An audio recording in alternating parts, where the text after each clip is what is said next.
നിവിൻ പോളിക്കെതിരെയും പീഡന പരാതി. വിദേശത്ത് വെച്ച് പീഡിപ്പിച്ചുവെന്ന യുവതിയുടെ പരാതിയിന്മേലാണ് ഇപ്പോൾ കേസെടുത്തിട്ടുള്ളത്. വിവരങ്ങളുമായി ടോം കുര്യാക്കോസ് ആണ് ചേരുന്നത്. ടോം, ഈ പട്ടികയിലേക്ക് നിവിൻ പോളിയുടെ പേരിപ്പോൾ വരുന്നു. വിദേശത്ത് വെച്ച് പീഡിപ്പിച്ചു എന്നുള്ളതാണല്ലോ. എന്തായിരുന്നു അതിന്റെ സാഹചര്യം? ഈ പരാതിയുടെ ഉള്ളടക്കം എന്താണ്? അതിനകത്ത് നമ്മൾ ഇതുവരെയും കേട്ടിരുന്ന ഈ സിനിമയിലെ ലൈംഗിക പീഡന പരാതിയുമായി കേട്ടിരുന്ന പല പേരുകൾ, അതായത് സിനിമയിലെ പല പ്രമുഖരാണ് അല്ലെങ്കിൽ സീനിയർ നടന്മാർക്കെതിരായ പല ആരോപണങ്ങളും പരാതികളുമാണ് പുറത്തു വന്നതെങ്കിൽ നിവിൻ പോളിയും ആ പട്ടികയിലേക്ക് വന്നു എന്നുള്ളതാണ് ഏറ്റവും നടുക്കമുണ്ടാക്കുന്ന കാര്യം. അതായത് വിദേശത്ത് വെച്ച് പീഡിപ്പിച്ചെന്ന യുവതിയുടെ പരാതിയിലാണ് നടൻ നിവിൻ പോളിക്കെതിരെ എറണാകുളം ഊന്നുകൽ പോലീസ് കേസെടുത്തിരിക്കുന്നത്. അഭിനയിക്കാൻ അവസരം വാഗ്ദാനം ചെയ്ത് നിവിൻ പോളി വിദേശത്ത് വെച്ച് പീഡിപ്പിച്ചുവെന്നാണ് യുവതിയുടെ പരാതി. തിരുവനന്തപുരത്താണ് ഈ യുവതി തിരുവനന്തപുരം പോലീസിന് ഇത് സംബന്ധിച്ച് പരാതി നൽകിയത്. പിന്നീട് പോലീസ് എറണാകുളം ഊന്നുകൽ പോലീസിന് ഇത് സംബന്ധിച്ച പരാതി കൈമാറുകയായിരുന്നു.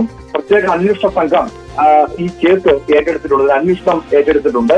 ജാമ്യമില്ലാ വകുപ്പ് പ്രകാരമാണ് നിവിൻ പോളിക്കെതിരെ പോലീസ് ഇപ്പോൾ ഊന്നുകൽ പോലീസ് ഇപ്പോൾ കേസെടുത്തിരിക്കുന്നത്. ഇത് എവിടെ വെച്ചാണ് സംഭവം നടന്നത്, ഇത് എന്നാണ് നടന്നത്, ഇത് സംബന്ധിച്ചുള്ള കൂടുതൽ വിവരങ്ങൾ ഒരു പക്ഷേ വരും മണിക്കൂറുകളിൽ പുറത്തു വരുമ്പം തന്നെ പ്രതീക്ഷിക്കണം. എന്തായാലും ഇത് ഈ യുവനടന്മാർക്കെതിരെയൊന്നും ഇത്തരമൊരു ആക്ഷേപമില്ല, പരാതിയില്ല എന്നായിരുന്നു ആദ്യം കരുതിയെങ്കിൽ നിവിൻ പോളിയും ഈ സിനിമയിലെ ലൈംഗികാരോപണ പരാതിയിൽ പെട്ടിരിക്കുന്നു എന്നുള്ളതാണ് ഏറെ ഇതിന്റെ ഗൗരവം ഏറെ വർദ്ധിപ്പിക്കുന്നത്. പ്രത്യേകിച്ചും യുവനടന്മാർ തുടക്കത്തിൽ തന്നെ പൃഥ്വിരാജ് അല്ലെങ്കിൽ ടൊവിനോ തോമസ് ഉൾപ്പെടെയുള്ളവർ ശക്തമായ നിലപാടെടുത്തതാണ് ഈ ഹേമ കമ്മിറ്റി റിപ്പോർട്ടുമായി ബന്ധപ്പെട്ട്. പ്രത്യേകിച്ച് സിനിമയിലെ ലൈംഗിക അതിക്രമങ്ങൾക്കെതിരെയൊക്കെ ശക്തമായ നിലപാടെടുത്ത യുവതാരങ്ങൾ അങ്ങനെ നിലപാടെടുത്ത് നിൽക്കുമ്പോഴാണ് ഈ ഏറെ നടുക്കം ഉണ്ടാക്കിക്കൊണ്ട് നിവിൻ പോളിയുടെ പേരും ഈ സിനിമയിലെ ലൈംഗിക അതിക്രമ ഈ പരാതിയുമായി ബന്ധപ്പെട്ട് ഉയർന്നു വരുന്നത്.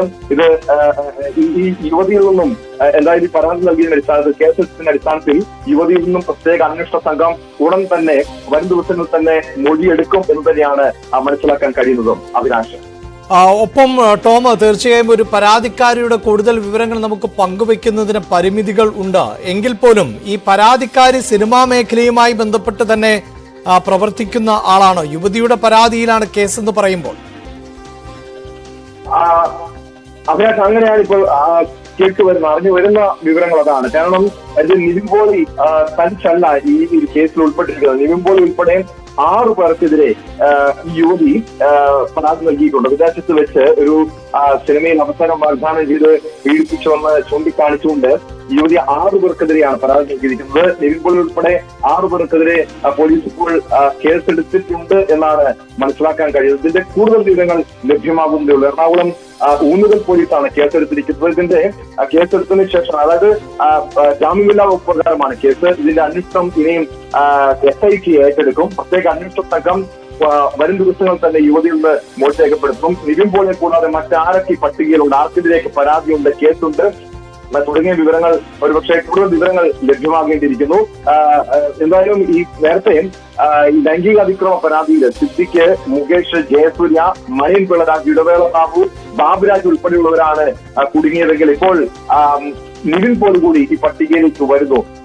ഈ സിനിമയിലെ യുവനിരയിൽപ്പെട്ട പ്രമുഖനാണ് നിവിൻ പോളി. അദ്ദേഹത്തിന്റെ പേര് കൂടി ഈ ലൈംഗിക അതിക്രമ പരാതിയിൽ ഉൾപ്പെടുമ്പോൾ സ്വാഭാവികമായും കൂടുതൽ പേർക്കെതിരെ വരും ദിവസങ്ങളിൽ ഇത്തരം പരാതികൾ ഉണ്ടായേക്കാം.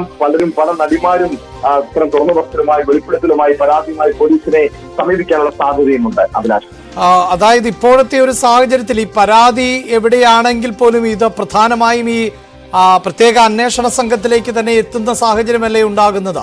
എവിടെയാണ് ഈ യുവതി ഇപ്പോൾ പരാതിപ്പെട്ടിട്ടുള്ളത്? ഏത് പരിധിയിലാണ്? അത്തരം കാര്യങ്ങളിൽ വ്യക്തതയുണ്ടോ? ഇത് തിരുവനന്തപുരത്താണ്. അഭിലാഷ്, തിരുവനന്തപുരത്താണ് യുവതി ഇത് സംബന്ധിച്ചുള്ള പരാതി ആദ്യം നൽകുന്നത്. അതായത് പ്രത്യേക അന്വേഷണ സംഘത്തിന് തന്നെയാണ് യുവതി മെയിൽ വഴി ഇത്തരം ഒരു പരാതി നൽകിയതെന്നാണ് മനസ്സിലാക്കാൻ കഴിയുന്നത്. പക്ഷേ എറണാകുളം സ്വദേശിനിയാണ് യുവതി. എറണാകുളം സ്വദേശിനിയാണ്. അതുകൊണ്ടാണ് എറണാകുളം ഊന്നുകൽ പോലീസ് ഈ സംഭവത്തിൽ ഈ പരാതിയിൽ കേസെടുത്തിരിക്കുന്നത്. അതിനുശേഷം SITക്ക് തന്നെ ഇതിന്റെ കേസ്, അതായത് നേരത്തെ തന്നെ പ്രത്യേക അന്വേഷണ സംഘം വ്യക്തമാക്കിയ കാര്യമാണ്, ഓരോ സ്റ്റേഷൻ പരിധിയിൽ തന്നെയായിരിക്കും കേസ് രജിസ്റ്റർ ചെയ്യുക. പക്ഷേ ഇതിൽ അന്വേഷണം നടത്തുക പ്രത്യേക അന്വേഷണ സംഘമായിരിക്കും. ഇതിന്റെ അടിസ്ഥാനത്തിൽ ഊന്നുകൽ പോലീസ് നിലവിൽ ജാമ്യമില്ലാ വകുപ്പ് പ്രകാരം കേസെടുത്തതോടുകൂടി പ്രത്യേക അന്വേഷണ സംഘം അതിന്റെ അന്വേഷണം ഏറ്റെടുക്കും. ജാമ്യമില്ലാ വകുപ്പാണ്. അതുകൊണ്ട് തന്നെ നിവിൻ പോളിയും ഇത് മുൻകൂർ ജാമ്യ വിഷയമായി കോടതിയെ സമീപിക്കും. വരും ദിവസങ്ങളിൽ തന്നെ കോടതിയെ സമീപിക്കാനുള്ള സാധ്യതയുമുണ്ട്. എന്തായാലും കൂടുതൽ പേർക്കെതിരെ ഈ യുവതി പരാതി നൽകിയിട്ടുണ്ട്. നിവിൻ പോളി മാത്രമല്ല, സിനിമയിൽ തന്നെ കൂടുതൽ താരങ്ങൾക്കെതിരെ യുവതി പരാതി നൽകിയിട്ടുണ്ടെന്നാണ് മനസ്സിലാക്കാൻ കഴിയുന്നത്. അതായത് ടോം, നേരത്തെ നമുക്കറിയാം സിദ്ദിഖ്, മുകേഷ്